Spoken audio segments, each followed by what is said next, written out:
যারা শার্কের এই ভ্যাকিউমটা ব্যবহার করেন আজকের ভিডিও তাদের জন্য।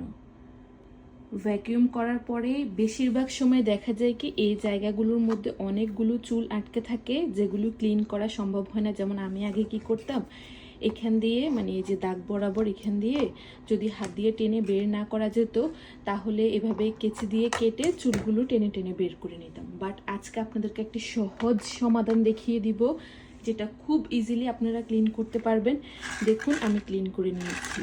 আর যখন এখান দিয়ে ক্লিন করতাম তখন কি হতো, এই পাশে যেখানে যে চুলগুলো আটকে থাকতো সেই চুলগুলো কোনোভাবেই কেটে বের করা যেত না আর কি। মানে এখানে যে ময়লাটা আটকে থাকতো, অনেক সময় সুতা বলুন বা ঘরে তো বাচ্চা থাকলে অনেক ময়লা হয়, সেগুলো ভ্যাকিউমে আটকা পড়লে বের করা যেত না।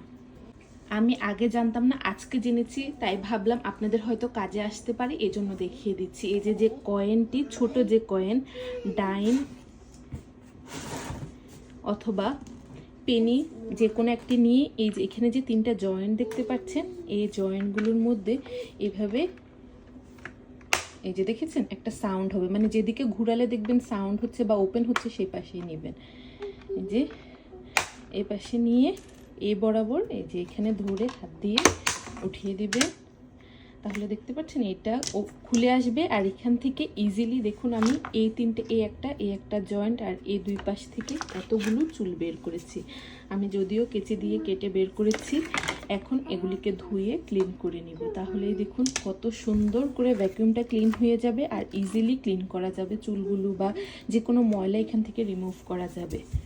আবার এটাকে খুব ইজিলি লাগিয়ে নিতে পারবেন। এই যে এভাবে ধরে, মানে যেভাবে ওপেন করেছেন সেভাবে এখানে ধরে এই